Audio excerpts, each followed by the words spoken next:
Hello, Yakri here with another Warframe video, and today I want to talk about the value of utility in weapons in Warframe, and I actually think that utility is a lot more important than pretty much anything else in about choosing your weapon, except for their fashion, of course.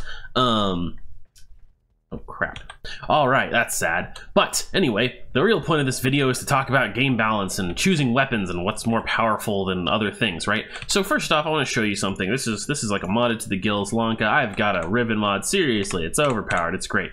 So what's the point of this? Well, versus level 100 enemies, this thing just obliterates people, right? Look at that. And boom, right? Just kills the whole group. Those bombards are going to die of gas damage, except for maybe that guy in the corner. Let's fire off another round. There we go, finished him off. All right, hugely powerful, right? Really good, really good. All right, but let's contrast it with something. So this is a weapon that's very powerful on its own. If you get good mods for it, maybe you pick up a Riven mod, becomes really stupid. It's pretty good without one. And just take, instead of like one shot to really wipe out that group, it's like 3 shots, even if you don't have one. So very powerful, right? However, let's talk about the Ignis, right? The Ignis is a very great weapon, one of my favorites, probably a community favorite, I would think. It is not going to do so well, but I would say it's actually just as good in high-level content, for the most part. We'll get into the caveats of how and why later. So if we shoot these guys like this, right, it's not doing nearly as much damage. I'm going to be able to wear through these eventually, but it's going to take me like 2 ammo clips. If I had corrosive proc set up on, I would be able to get through them a bit quicker, but it would still take a while, much slower than the super kitted out Lanka, obviously, and a Riven mod wouldn't help me too much because the base damage of the weapon is just a bit too low.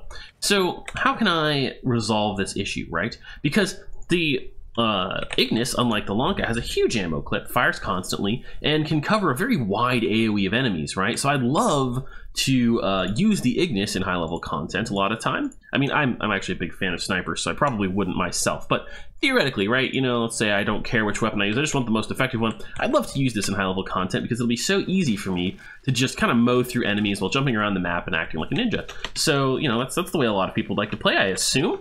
How can I do that? Well, Chroma can boost the damage of weapons he uses very high. He's one of many Warframes that can do this. And so if I play Chroma and have to go up against these guys, well, they don't present much of a problem with the Ignis, actually, right?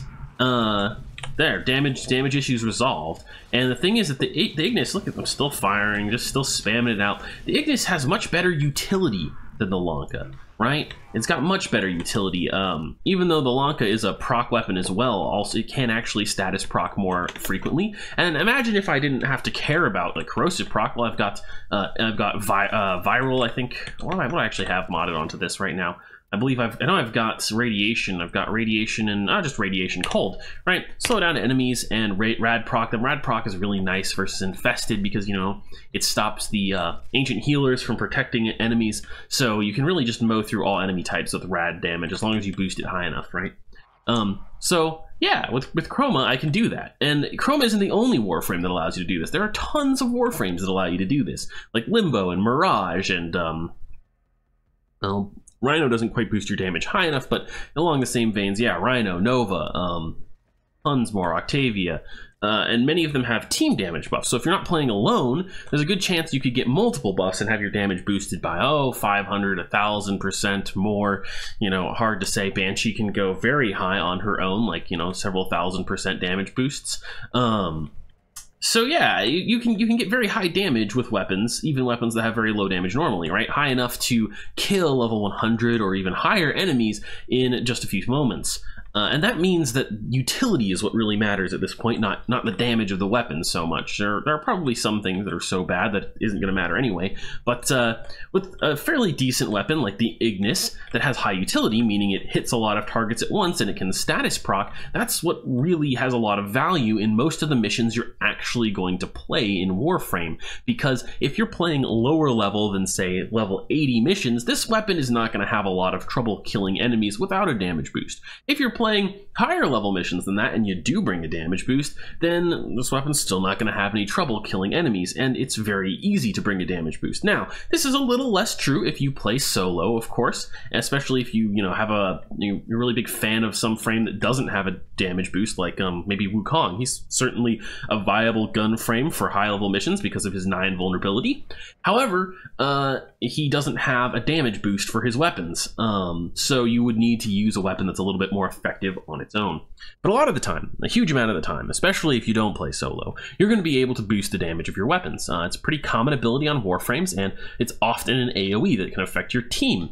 So even if you don't bring a Warframe that can boost weapon damage, someone on your team may very well do so if you aren't playing solo, which makes utility weapons like the Ignis, or some secondaries like the Atmos, or other like machine gun weapons like the Supra, probably the Prisma is more relevant too, but the Prisma Supra.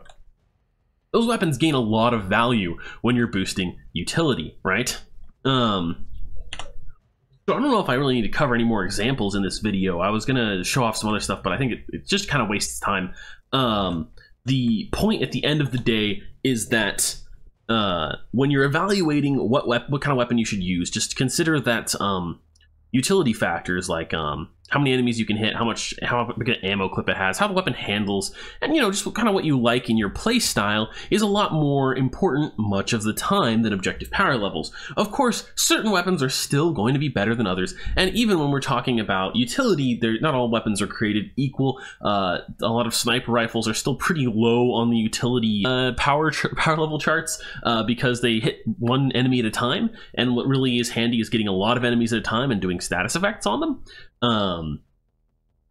But yeah, I hope this might convince some people to rethink what they value in weapons in the game, and why or when you should use them, right? So, it's one of the reasons why, for example, the Tonkor, which was widely considered overpowered for a long time with good reason, was considered overpowered because it did very high damage, high enough damage that it really didn't need any kind of damage amp to kill high level enemies, but it did it in a huge AoE that didn't deal significant damage to you, the user, meaning you could safely just blow up crowds of enemies all the time, and you didn't need a damage amp to do it.